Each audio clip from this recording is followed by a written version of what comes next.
नमस्कार साथियों। जैसा कि उत्तराखंड लोक सेवा आयोग द्वारा आयोजित प्रवक्ता प्रारंभिक परीक्षा पर हम चर्चा कर रहे हैं। साथियों, इससे पहले हमने शिक्षण अभिक्षमता के अंतर्गत जिस टॉपिक की हमने बात की वो की थी राधाकृष्णन कमीशन।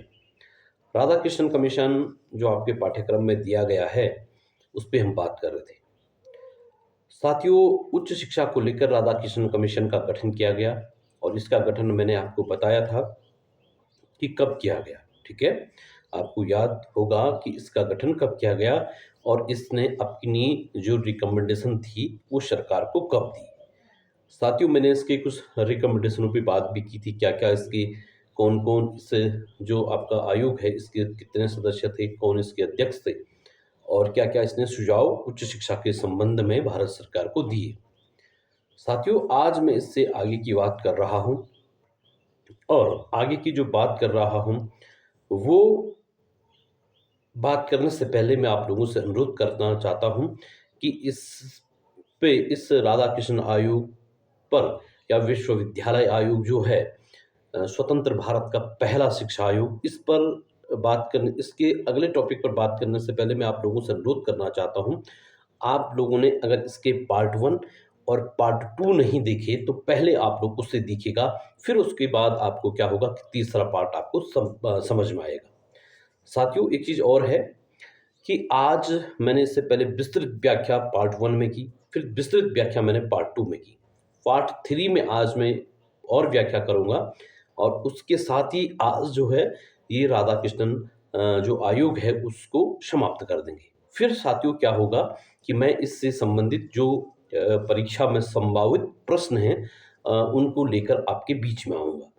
तो साथियों, कल तक जो हमने रिकमेंडेशनें पढ़ी थी उन रिकमेंडेशनों को आप एक बार क्या कीजिएगा कि आप उनको देख लीजिएगा और रिकमेंडेशनों को देखने के बाद क्या कर लीजिएगा, आप उसे नोट करके अपने शॉर्ट नोट्स में उसको क्या कीजिएगा, आपका पढ़ लीजिएगा।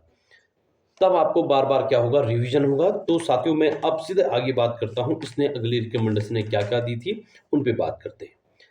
उच्च शिक्षा में जो है, उच्च शिक्षा व्यावसायिक एवं तकनीकी शिक्षा में इसने क्या कहा कि उच्च शिक्षा में जो व्यावसायिक एवं तकनीकी शिक्षा है उसके बारे में क्या क्या सुझाव दिए। सबसे पहले इन्होंने कृषि शिक्षा, ठीक है, एग्रीकल्चर की एजुकेशन पर क्या कहा।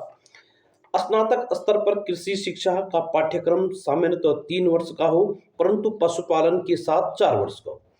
जो कृषि शिक्षा का जो पाठ्यक्रम है सामान्यतः कितने वर्ष का हो, 3 वर्ष का हो, लेकिन अगर उसके साथ पशुपालन भी है, पशुपालन का पाठ्यक्रम भी है तो वो आपका कितने वर्ष का हो, आपका 4 वर्ष का हो।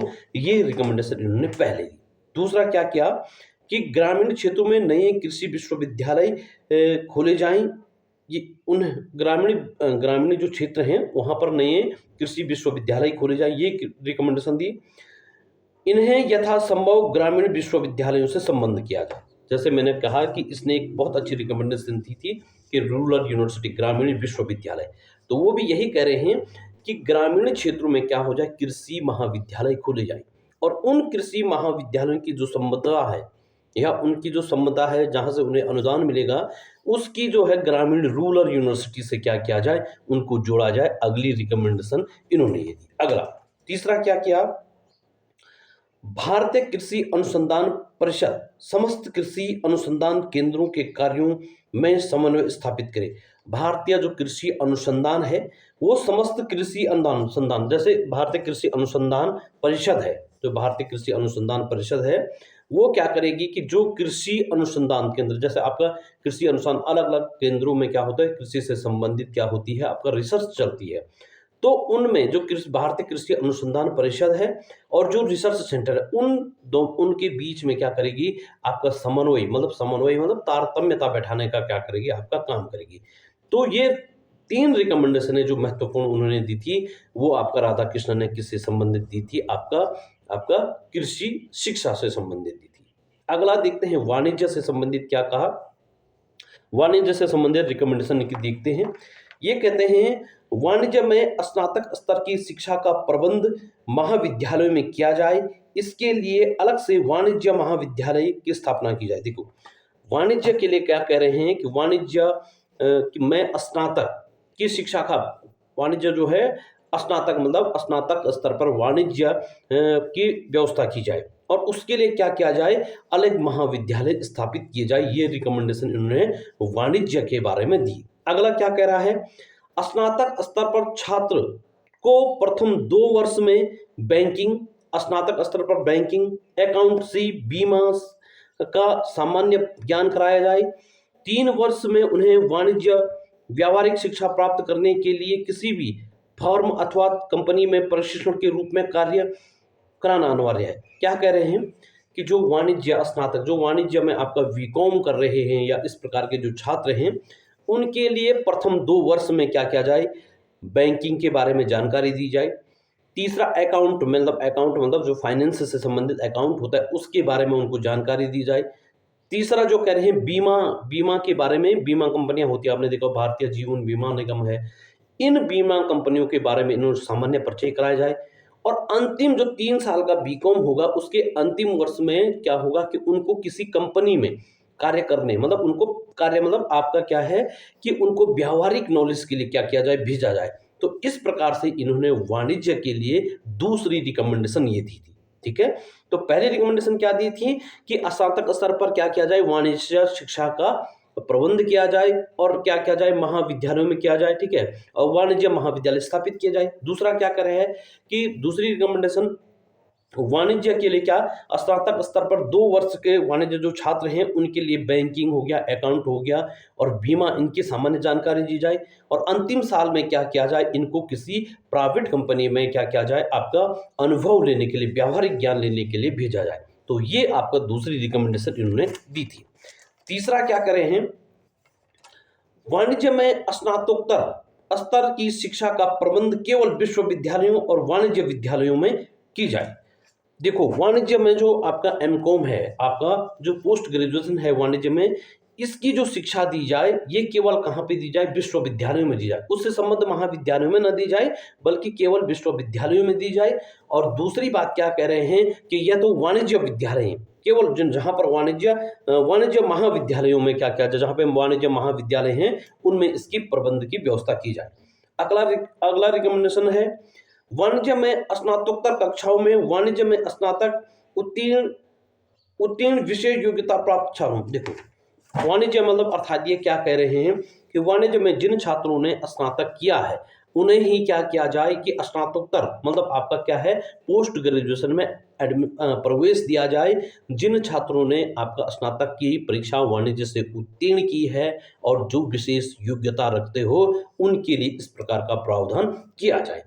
अगला सजेशन क्या देते हैं, वाणिज्य में स्नातकोत्तर स्तर पर पुस्तकीय ज्ञान की अपेक्षा व्यावहारिक ज्ञान। वह देखो, वाणिज्य में मतलब आपका जो वाणिज्य से पोस्ट ग्रेजुएशन कर रहे हैं, एमकॉम कर रहे हैं मानिएगा, उनको पुस्तकीय ज्ञान से हटाकर आपका ज्यादा फोकस जो किया जाए वो किया जाए आपका व्यावहारिक ज्ञान पर, मतलब आपका व्यावहारिक ज्ञान पर उन लोगों को ज्यादा फोकस किया जाए। ये रिकमेंडेशन इन्होंने दी थी।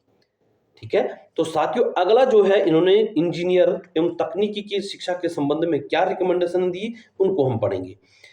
इंजीनियर और जो आपका तकनीकी शिक्षा है, पहली रिकमेंडेशन है, वर्तमान इंजीनियर और तकनीकी कॉलेजों को राष्ट्रीय संपत्ति माना जाए, इनकी उचित देखभाल की जाए और इनकी उपयोगिता में वृद्धि की जाए। ठीक है, जो आपका क्या है देखा, वर्तमान इंजीनियर एवं तकनीकी कॉलेज, जैसे आपने देखा आईआईटी रुड़की है, इस प्रकार के जो इंजीनियर कॉलेज हैं, आईआईटी खड़गपुर है, इन कॉलेजों को क्या किया जाए, राष्ट्रीय संपत्ति माना जाए। ये मतलब देश की संपत्ति है और इनकी उचित देखभाल की जाए। क्या की जाए, इनकी उचित देखभाल की जाए और इनकी उपयोगिता क्यों है, हम राष्ट्रीय जो आईआईटी रुड़की है, आईआईटी खड़गपुर है, इनकी उपयोगिता क्या है, इनकी उपयोगिता वैल्यू पर क्या किया जाए, वृद्धि की जाए, इनको और वित्तीय संसाधन दिए जाएं ताकि यहाँ से क्या है कि देश के लिए जो वैज्ञानिक हैं वो अच्छे वैज्ञानिक क्या हो, तैयार हो। अगला, इंजीनियर और तकनीकी कॉलेज प्रशासन के नियंत्रण में, इंजीनियर और तकनीकी कॉलेज प्रशासन के नियंत्रण में न होकर विश्वविद्यालयों से संबंध हो और उन्हीं के नियंत्रण में हो। जो इंजीनियर और तकनीकी कॉलेज हैं वो क्या हो, डायरेक्ट प्रशासन मतलब सरकार के नियंत्रण में ना हो बल्कि विश्वविद्यालयों के नियंत्रण में हो। कोई भी मानेगा कोई भी विश्वविद्यालय है विश्व जो इंजीनियर एवं तकनीकी कॉलेज है वो डायरेक्ट किसके नियंत्रण में हो, सरकार के नियंत्रण में हो ना हो, बल्कि क्या हो, किसके नियंत्रण में हो, आपका जो नियंत्रण है वो आपका संबंध जिससे मतलब वो संबंध है जिससे एफिलिएटेड है उसके नियंत्रण में हो। अगला तीसरा रिकमेंडेशन है, देश के वर्तमान उद्योगों की मांग के अनुसार विभिन्न प्रकार के इंजीनियर तकनीकी कॉलेज यथाशीघ्र रखी जाए। देश के उद्योगों की मांग मतलब देश के उद्योग जो हमारे देश में नव उद्योग हैं, नव सृजित उद्योग हैं, उनमें किस प्रकार के क्या डिमांड है, किस प्रकार के इंजीनियर मतलब किस प्रकार के युवा इंजीनियर चाहिए, किस प्रकार की तकनीकी चाहिए, वैसे आपका सिलेबस पाठ्यक्रम वहां पर क्या किया जाए, लागू किया जाए, ताकि उन युवाओं को जो इंजीनियरिंग का कोर्स कर रहे हैं उनको देश के उद्योगों में क्या किया जाए, लगाया जाए। तो इस प्रकार की रिकमेंडेशन इन्होंने यहाँ पे प्रस्तुत की थी। अगला कह रहा है, इंजीनियर और तकनीकी कॉलेजों का पाठ्यक्रम विस्तृत किया जाए। जो इंजीनियर और तकनीकी कॉलेज हैं उनकी क्या किया जाए, आपका पाठ्यक्रमों को क्या किया जाए, आपका विस्तृत किया जाए। ये शिक्षा इन्होंने यहाँ पे रिकमेंडेशन दी। अगला रिकमेंडेशन क्या कह रहे हैं, अगला कह रहे हैं, इंजीनियर के प्रथम वर्ष में इंजीनियरों की समस्त शाखाओं का सामान्य ज्ञान कराया जाए। इसके बाद 3 वर्ष के विशेष शाखा में विशेष शाखा का ज्ञान कराया जाए। 5वें तथा अंतिम वर्ष में औद्योगिक प्रशिक्षण दिया जाए। इस प्रकार से इंजीनियर स्नातक कोर्स 5 वर्ष। ये कह रहे हैं कि इंजीनियर का जो स्नातक कोर्स होगा वो कितने वर्ष का होगा, 5 वर्ष का होगा। ठीक है, कितने वर्ष का होगा, 5 वर्ष का होगा। पहले वर्ष में क्या कर रहे हैं कि पहले वर्ष की जो इंजीनियर की तमाम शाखाएं, आपने देखा कोई सूचना एवं इंफॉर्मेशन से होता है, ठीक है, कोई सिविल इंजीनियर से होता है, इनको क्या जाए पहले वर्ष होता है इसमें सामान्य ज्ञान कराया जाए। ठीक है, क्या किया जाए, आपका सामान्य ज्ञान कराया जाए। उसके बाद कह रहे हैं कि उसके बाद 3 वर्ष में उनको जो जिस चीज में विशेष है उस विशेष माने कि कोई सिविल इंजीनियरिंग है, कोई इलेक्ट्रॉनिक्स है, उनको उस शाखा विशेष ज्ञान दिया जाए। और अंतिम क्या करें, अंतिम वर्ष में क्या किया जाए, अंतिम वर्ष में औद्योगिक प्रशिक्षण दिया है। उद्योगों में मतलब अंतिम वर्ष में जो है उनको उद्योगों में क्या किया जाए, आपका प्रशिक्षित किया जाए। तो इस प्रकार से इन्होंने किसकी, इंजीनियर शिक्षा की बात की। अगला कह रहे हैं, व्यावसायिक और तकनीकी शिक्षा में स्नातकोत्तर स्तर की शिक्षा अनुसंधान की व्यवस्था की जाए। मतलब जो स्नातक मतलब जो व्यावसायिक शिक्षा है, मान लीजिए जिसमें व्यवसाय जैसे इंजीनियरिंग हो गया, इनमें जो आपका स्नातकोत्तर है मतलब आपका क्या है कि जो पोस्ट ग्रेजुएशन कर रहे हैं वहां पर अनुसंधान अर्थात रिसर्च की क्या की जाए, आपका व्यवस्था की जाए। इसका प्रकार से इन्होंने यहाँ पर क्या की, आपका ये रिकमेंडेशन दी। अगला कहते हैं लास्ट, व्यावसायिक एवं तकनीकी शिक्षा को स्नातकोत्तर स्तर पर शोध कार्य के लिए केवल योग्य छात्रों को चुने। जो वाणिज्य में शोध करना चाहते हैं डायरेक्ट, और स्नातकोत्तर मतलब अंतिम वर्ष के जो छात्र हैं उनके लिए क्या किया जाए, शोध कार्य के लिए उन्हीं छात्रों को क्या लिया जाए जो क्या होंगे, आपका योग्य होंगे, जो इंटरेस्टेड होंगे, उनको लिया जाए। अगला दोस्तों इन्होंने चिकित्सा शिक्षा के बारे में क्या क्या बात की, अगला रिकमेंडेशन देखते हैं। चिकित्सा में 3 वर्ष का डिग्री कोर्स हो, उसके बाद 12 से 15 माह तक व्यावहारिक ज्ञान कराया जाए, तत्पश्चात छात्रों को डिग्री प्रदान की जाए। जो चिकित्सा कोर्स है उसमें 3 वर्ष का क्या हो, आपका डिग्री कोर्स हो। ठीक है, उसके बाद 12 से 15 माह उनको क्या किया जाए कि आपका व्यावसायिक मतलब जैसे चिकित्सा मतलब किसी क्षेत्र का डॉक्टर बनना है तो 12 से 15 माह तक क्या किया जाए, उनको व्यावहारिक क्या किया जाए, आपका ज्ञान दिया जाए, मतलब उनको हॉस्पिटल में ट्रेनिंग के लिए भेजा जाए। उसके बाद क्या किया जाए साथियों, उनको डिग्रियां प्रदान की जाए। ये बात इन्होंने चिकित्सा शिक्षा के बारे में की। अगला कह रहे हैं कि चिकित्सा के पाठ्यक्रम में प्राचीन आयुर्वेद का सामान्य ज्ञान, जो प्राचीन हमारा आयुर्वेद है, आपने देखा होगा भारत में प्राचीन आयुर्वेद की लंबी परंपराएं रही हैं, पतंजलि ऋषि ने, आपने देखा होगा। तो यहां से क्या होता है, वो कह रहे हैं कि जो चिकित्सा के पाठ्यक्रम है उसमें प्राचीन आयुर्वेद के ज्ञान को सम्मिलित किया जाए और उसके ज्ञान में क्या किया जाए, आपका वृद्धि की जाए। अगला रिकमेंडेशन, चिकित्सा महाविद्यालयों में योग्य अध्यापक नियुक्त किए जाएं, उसमें सभी आवश्यक उपकरणों प्रयोगशालाएं हो। जो आपका चिकित्सा विद्यालय है वहां पर क्या है, योग्य शिक्षक जो आपका क्या है चिकित्सा पढ़ाने के लिए योग्य है, उन शिक्षकों की वहां पर क्या की जाए, आपका नियुक्ति की जाए। ठीक है, जो चिकित्सा महाविद्यालय हैं जहां पर आपका डॉक्टरी की शिक्षा दी जाती है वहां पर योग्य शिक्षकों की नियुक्ति की जाए।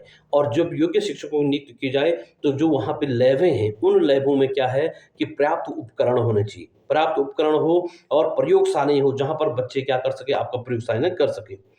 चिकित्सा महाविद्यालयों में संलग्न चिकित्सा हो, प्रत्येक अध्ययनरत छात्र को के लिए 10 रोगी, मतलब जो चिकित्सा आपका विद्यालय है वहां पे क्या है, मानव चिकित्सा विद्यालय है और वहां पर उसके क्या है, चिकित्सालय है।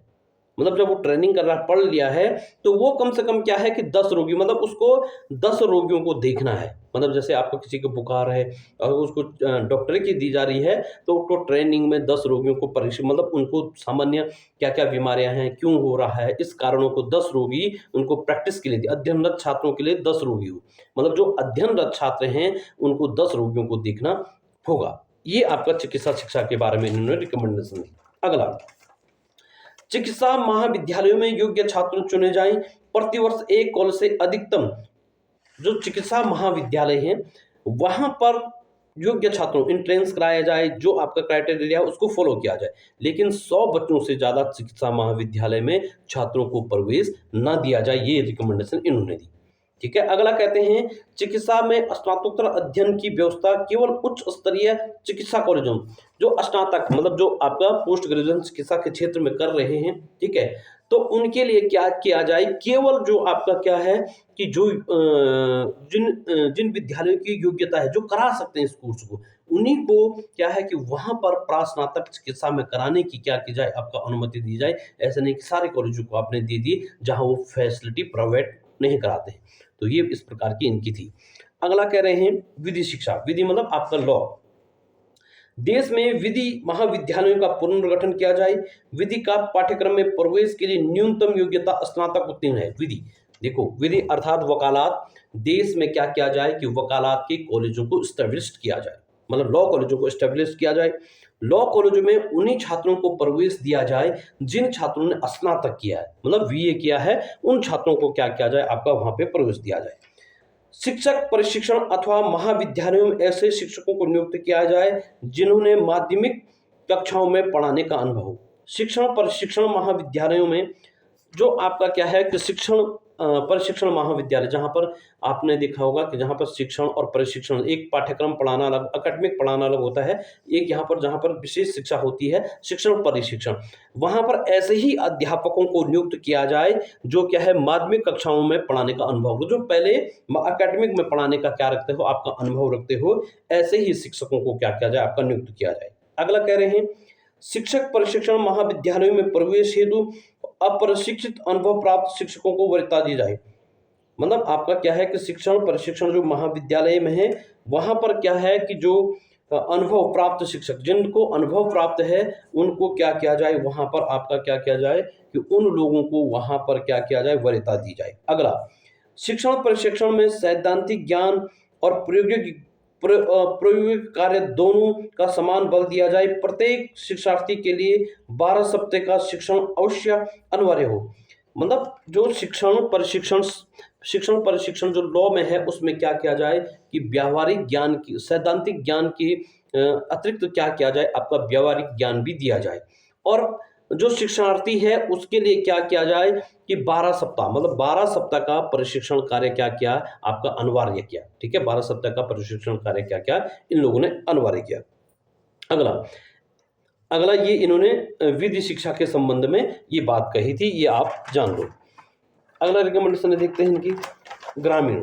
ठीक है, ग्रामीण उच्च ग्रामीण शिक्षा या ग्रामीण शिक्षा, मतलब उच्च ग्रामीणों में किस प्रकार की शिक्षा दी जानी चाहिए, इसके लिए ये बात कर रहे हैं।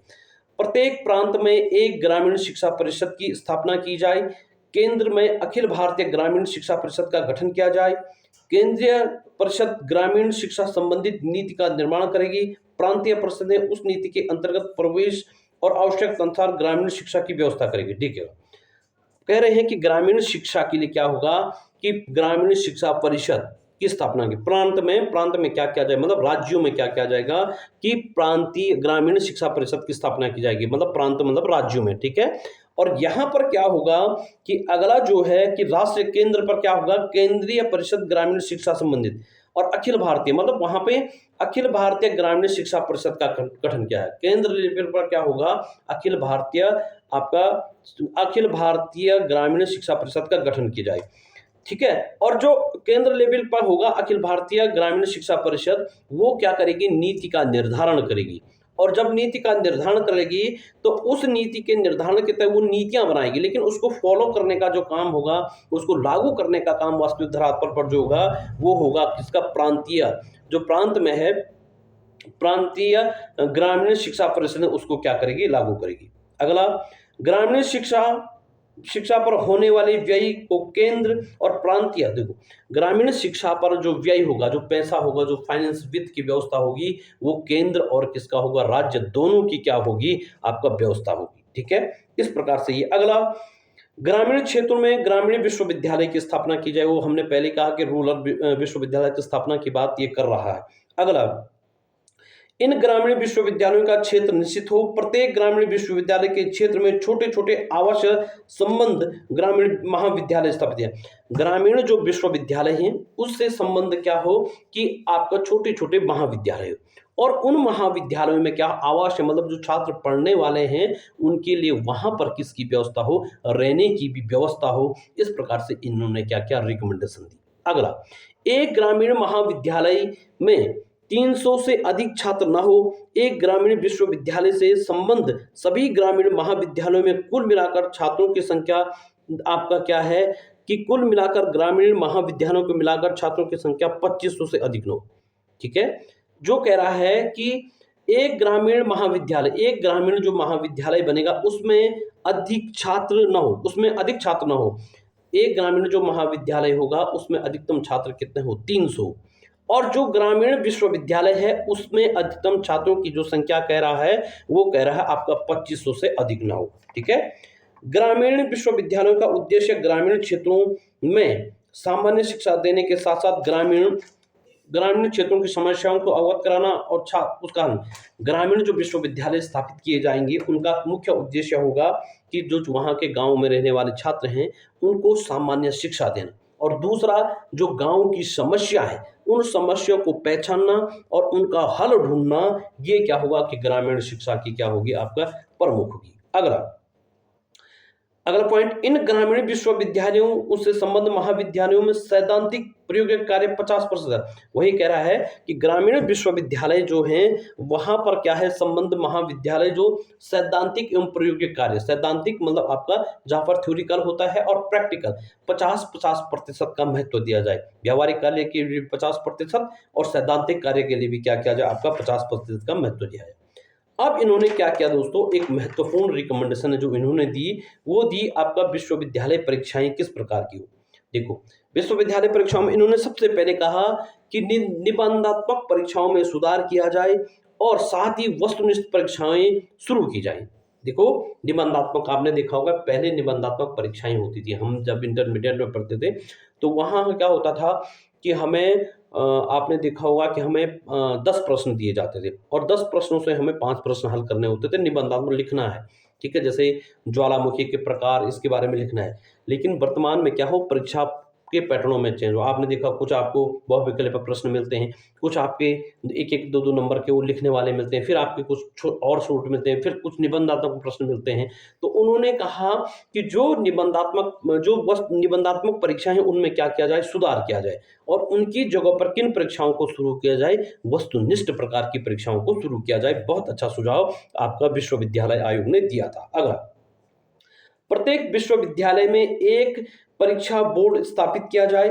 प्रत्येक विश्वविद्यालय एक परीक्षा बोर्ड स्थापित किया जाए जो विश्वविद्यालय महाविद्यालय प्राध्यापकों को वस्तुनिष्ठ परीक्षाओं निर्मित करने का परीक्षण दे। प्रत्येक विश्वविद्यालय में एक क्या किया जाए, परीक्षा बोर्ड स्थापित किया जाए।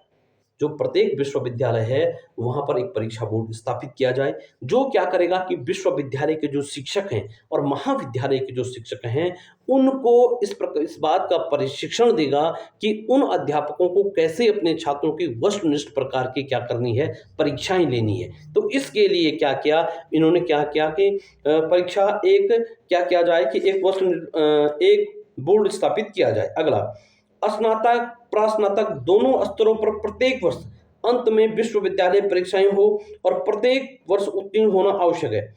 स्नातक हो गया और प्रास्नातक हो गया, वो तो होता ही है। हमने कहा कि स्नातक और प्रास्नातक दोनों स्तर पर प्रत्येक वर्ष, जैसे आपका स्नातक में भी होता है, बीए में भी आपकी परीक्षाएं होती है और एमए में भी आपकी परीक्षाएं होती हैं। तो प्रत्येक वर्ष पहले अब तो सेमेस्टर सिस्टम हो गया, उस समय क्या होता था कि आपको प्रत्येक बीए फर्स्ट ईयर में जब पास हो गए तभी बीए सेकंड ईयर में हो गए, एमए फर्स्ट ईयर में जब पास हो गए एमए सेकंड ईयर में प्रवेश तभी लोगे। तो इस प्रकार उन्होंने कहा कि प्रत्येक स्तर पर क्या है कि आपको परीक्षाएं पास करनी आवश्यक है। अगला, प्रयोगात्मक परीक्षाएं में लिखित, प्रयोगिक और मौखिक 3 प्रकार। देखो, प्रयोगात्मक जो परीक्षाएं होती है उसमें वो कह रहे हैं कि 3 प्रकार की परीक्षाएं होनी चाहिए। आपने देखा होता भी है कि पहले रिटन होता है प्रयोगात्मक परीक्षाओं, फिर आपने देखा होगा कि आपका लिखित मतलब लिखित होता है, फिर उसके बाद आपने देखा होगा जब आप ज्योग्राफी किसी बच्चे की इंटरमीडिएट में होगी तो वहां पर आपने देखा होगा कि प्रयोगात्मक परीक्षाओं में पहले रिटन होता है, फिर उसके बाद आपने देखो आप कोई चार्ट बना के ले जाते हैं या ज्वालामुखी या आपका वर्षा से संबंधित कोई इस प्रकार का, उसके नंबर अलग मिलते हैं। फिर जब एग्जामिनर होता है वो आपको उस टॉपिक से संबंधित प्रश्न पूछता है। तो इन्होंने भी यही कहा कि विश्वविद्यालयों में जो परीक्षाएं हैं वो 3 प्रकार से हो, एक लिखित हो, फिर मौखिक हो और फिर प्रयोगात्मक प्रैक्टिकली हो। तो इस प्रकार की इन्होंने व्यवस्थाएं की। अगला कहते हैं कृपांक देने की प्रणाली को समाप्त किया जाए। आपने देखा होगा पहले कृपांक दिया जाता था, मानिएगा कोई बच्चा कि 2 सब्जेक्टों में 5-5 नंबर का दिया जाता था या एक सब्जेक्ट में 10 नंबर का दिया जाता था। आपने देखो ये कृपांक, जैसे कोई बच्चा मैथ्स में 2 नंबर से रुक रहा है तो उसको कृपांक देने की क्या थी, व्यवस्था की जाती थी। ये रिकमेंडेशन भी इन्होंने कहा कि इसको क्या किया जाए, ये कृपांक देने के सिस्टम को समाप्त किया जाए। क्लियर। अगला रिकमेंडेशन दोस्तों देखो, इनकी रिकमेंडेशन और देखते हैं स्त्री शिक्षा के बारे में। स्त्री शिक्षा के बारे में क्या कहते हैं, स्त्री शिक्षा का मुख्य उद्देश्य सुगृहिणी बनाना होना चाहिए। स्त्री शिक्षा, इन्होंने कहा कि स्त्री शिक्षा को क्या होना चाहिए कि स्त्रियों को इस प्रकार की शिक्षा दी जानी चाहिए जो उनके क्या करे, एक कुशल गृहिणी बनाए। मतलब अच्छा इस प्रकार की शिक्षा स्त्री को दी जानी चाहिए जो आपका एक गृहिणी बनाए। दूसरा कहते हैं स्त्रियों की शिक्षा पाठ्यक्रम में गृह प्रबंध, गृह अर्थव्यवस्था, पोषण की शिक्षा दी जानी चाहिए। स्त्रियों की जो पाठ्यक्रम है उसमें गृह प्रबंध मतलब घर का प्रबंध कैसा होता है, घर में आर्थिकी कैसे संभालनी है, पोषण किस प्रकार, खान पान मतलब पोषण तत्वों का जो है इस प्रकार का पाठ्यक्रम डिजाइन किया जाना चाहिए। ये इन्होंने स्त्री शिक्षा के संबंध में दिया। ठीक है। तो विश्वविद्यालय आयोग ने स्त्री शिक्षा के संबंध में कहा कि स्त्रियों के पाठ्यक्रम में गृह प्रबंध, गृह अर्थशास्त्र, गृह पोषण इस प्रकार की व्यवस्था की जानी चाहिए और उनको जो शिक्षा दी जानी चाहिए वो एक कुशल गृहिणी बनाने की शिक्षा दी जानी चाहिए। ये विश्वविद्यालय आयोग कह रहा है, मैं नहीं कह रहा हूं। ठीक है। अगला, इसके बाद कह रहे हैं कि उच्च शिक्षा स्तर पर सह शिक्षा और व्यावसायिक शिक्षा होनी चाहिए। उनके इसके अलावा उस पर क्या कह रहे हैं कि उस स्तर पर जो महिलाएं होती हैं उनको व्यवसायिक शिक्षा भी दी जानी चाहिए, व्यवसाय के संबंध में शिक्षा भी दी जानी चाहिए। अगला, धार्मिक एवं नैतिक शिक्षा के संबंध में ये कह रहे हैं कि धार्मिक शिक्षा प्राथमिक, माध्यमिक, स्नातक स्तर पर अनिवार्य होनी चाहिए। जो धार्मिक शिक्षा है वो प्राथमिक, माध्यमिक और क्या है कि अनिवार्य होनी चाहिए। मतलब धार्मिक जो शिक्षा होती है वो प्राथमिक, माध्यमिक और स्नातक स्तर पर अनिवार्य होनी चाहिए। प्रत्येक शिक्षा संस्थान की प्रारंभिक प्रतिदिन मौन उपवास से होनी चाहिए। जो आपका प्रत्येक शिक्षा संस्थान मतलब आप देखा होगा प्रत्येक शिक्षण संस्थान में आपने देखा प्रार्थना होती है, तो वही कह रहे हैं कि प्रत्येक शिक्षण संस्थान में का प्रारंभ दैनिक मौन उपासना से होनी चाहिए। प्रार्थना, उपासना जो भी है उससे होनी चाहिए। अगला कह रहे हैं प्राथमिक, माध्यमिक, स्नातक स्तर पर तीनों के लिए विभिन्न धार्मिक पाठ्यक्रम कह रहे हैं कि प्राथमिक हो गया, माध्यमिक हो गया, स्नातक। प्राथमिक कक्षाएं होती हैं, माध्यमिक कक्षाएं होती हैं और जो स्नातक होती हैं उनके लिए अलग अलग क्या है कि धार्मिक शिक्षाओं का पाठ्यक्रम अलग अलग होना चाहिए। तो दोस्तों ये रिकमेंडेशन दी थी किसने, आपका राधाकृष्ण आयोग ने। समझ गए, ये मोटा मोटा रिकमेंडेशन आपको किसने दी थी, राधाकृष्ण आयोग ने, जो मैंने आप लोगों को विस्तृत रूप से पढ़ा दिया है। साथियों अब पहले आपको ये तभी समझ में आएगा जब आप पहले फर्स्ट वाला वीडियो, फिर सेकंड वाला वीडियो और फिर थर्ड वाला वीडियो मैंने पढ़ने का एक फ्रेम आपके सामने रखा है। अब इसके दोस्तों हम बात करते हैं इसके गुण और अवगुण पर, दोस्त पर। तो इसके सबसे पहले हम गुणों को देखते हैं। तो जो दोस्तों इसने रिकमेंडेशन दी थी वो रिकमेंडेशन थी कि जो विश्वविद्यालय है जो विश्वविद्यालय शिक्षा है, जो शिक्षा है इसको मानेगा, उसको क्या किया जाना चाहिए, समवर्ती सूची में रखा जाना चाहिए। और इसी की रिकमेंडेशन के आधार पर 1976 में क्या किया गया कि शिक्षा को समवर्ती सूची में लाया गया। क्लियर? क्या किया गया आपका, इसी के अनुशंसा पर महत्वपूर्ण इस आयोग की जो उपलब्धि थी, इसने जो रिकमेंडेशन दी थी कि शिक्षा को समवर्ती सूची में लाया जाए, तो ये लाया गया था 1976 में इसी के सुझाव पर। दूसरा, विश्वविद्यालय अनुदान आयोग, जो विश्वविद्यालय हैं उनके लिए जो अनुदान आयोग की स्थापना की गई थी दोस्तों, वो की गई थी आपका 1953 में। लेकिन विश्वविद्यालय अनुदान आयोग को जो संवैधानिक दर्जा मिलता है वो 1956 में मिलता है। तो इसी आयोग की सिफारिश के आधार पर विश्वविद्यालय अनुदान आयोग को जो संवैधानिक दर्जा मिलता है, जिसकी स्थापना होती है, स्थापना 53 में और संवैधानिक दर्जा 56 में इसी आयोग के सुझाव पर मिलता है। क्लियर?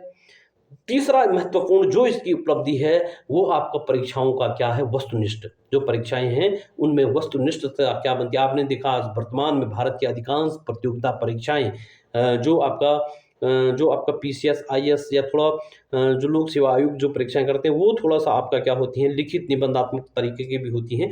लेकिन इन्होंने अधिकांश भारत में जो समूह ग की परीक्षाएं होती हैं वस्तुनिष्ठ प्रकार की, तो ये भी इनका क्या था कि महत्वपूर्ण सुझाव था। दोष क्या थे? दोष क्या थे दोस्तों कि इनके दोष, पहला दोष था कि उच्च शिक्षा के बहुत ज्यादा इन्होंने उद्देश्य, आर्थिक उद्देश्य, धार्मिक उद्देश्य, नैतिक उद्देश्य, सारे उद्देश्य इन्होंने यहाँ डाल दिए थे। तो पढ़ने वाला बच्चा इतने उद्देश्यों को हासिल करने में थोड़ा अक्षम था। तो ये इनका पहला दोष था। दूसरा क्या कह रहे हैं कि धार्मिक शिक्षा अनिवार्य। इन्होंने धार्मिक शिक्षा कहा कि माध्यमिक में भी धार्मिक शिक्षा अनिवार्य हो, वो प्राथमिक में भी हो और कॉलेज में भी हो। तो धार्मिक शिक्षा इन्होंने अनिवार्य, जो हाँ धार्मिक शिक्षा दी जानी चाहिए लेकिन इतना जरूरी भी नहीं कि उसको अनिवार्य कर दे। तो ये बात इन्होंने क्या की, ये इनकी दोषपूर्ण बात रही। और तीसरी जो बात रही, अभी हम स्त्री शिक्षा के बारे में कह रहे थे, इन्होंने कहा कि स्त्रियों को शिक्षा केवल इतनी शिक्षा दी जानी चाहिए कि वो केवल एक कुशल गृहिणी बने। ऐसा नहीं है। आज स्त्रियां भारत के सबसे सर्वोच्च पदों पर क्या है, विराजमान है। और स्त्रियों ने नए नए कीर्तिमान स्थापित किए हैं, चाहे वो आपका खेल के क्षेत्र में हो, चाहे चिकित्सा के क्षेत्र में हो, चाहे राजनीति के क्षेत्र में हो, चाहे फिल्म के क्षेत्र में हो, चाहे आज देश की प्रगति में महिलाएं पुरुषों के कंधा मिलाकर आगे बढ़ रही हैं। तो इस आयोग ने महिलाओं का थोड़ा संकुचित कहा कि महिलाएं केवल गृहस्थी से सीमित रही। ऐसा नहीं है। महिलाओं को हमेशा प्रोत्साहन दिया जाना चाहिए और महिला पुरुष के साथ कंधे मिलाकर देश की प्रगति में क्या कर रही है, महत्वपूर्ण योगदान दे रही है। आप तमाम खेलों में देखते हैं कि महिलाएं गोल्ड मेडल हासिल कर रही हैं। आप राजनीति के में क्षेत्र देखिए, महिलाएं आगे बढ़ रही हैं। शिक्षा के क्षेत्र में, चिकित्सा के क्षेत्र में, सभी क्षेत्रों में महिलाएं पुरुष से लगातार बराबर कंधे से कंधा मिलाकर आगे देश को प्रगति पथ पर आगे बढ़ाने में आपका क्या कर रही हैं, अपना कर्तव्यों का निर्वहन कर रही है। तो इस प्रकार से महिलाओं के बारे में जो इस आयोग ने रिकमेंडेशन दी थी वो थोड़ा संकुचित अर्थ में दी थी। तो साथियों, आप लोगों को जरूर पसंद आया होगा राधाकृष्णन आयोग। मैंने हर संभव प्रयास की आप लोगों को समझाने की। आप लोगों से अनुरोध है कि इन वीडियो को लाइक करें, शेयर करें और अपने दोस्तों तक पहुंचाएं, जरूरतमंद जिन लोगों को पढ़ना है। और दूसरे में साथियों, कुछ साथी कह रहे थे कि बहुत लॉन्ग वीडियो हो रहे हैं। साथियों लॉन्ग नहीं है, दरअसल आप चीज़ को एक बार पूरा फ्रेमवर्क के तहत समझ लें। बाकी शॉर्ट तो आप एक बार नोट्स बना के खुद ही कर सकते हैं, लेकिन इससे संबंधित जो प्रश्न होंगे उन प्रश्नों के मैं आपको कराऊंगा। और बाकी जो संभावित प्रश्न हैं, मतलब इससे किस प्रकार के प्रश्न बन सकते हैं। लेकिन साथियों एक चीज़ और है, ये वीडियो केवल प्रवक्ता के लिए ही उपयोगी नहीं है। ये वीडियो जो बीएड के एंट्रेंस परीक्षा हैं, डीएलएड की एंट्रेंस परीक्षाएं हैं और जो बीएड के जो छात्र जिनके पाठ्यक्रम में लगा होगा उन लोगों के लिए उपयोगी है और प्रवक्ता वालों के लिए तो है ही है। तो इसी के साथ एक नई वीडियो के साथ कल आपसे रूबरू होंगे। अभी के लिए अलविदा लेते हैं। नमस्कार, धन्यवाद।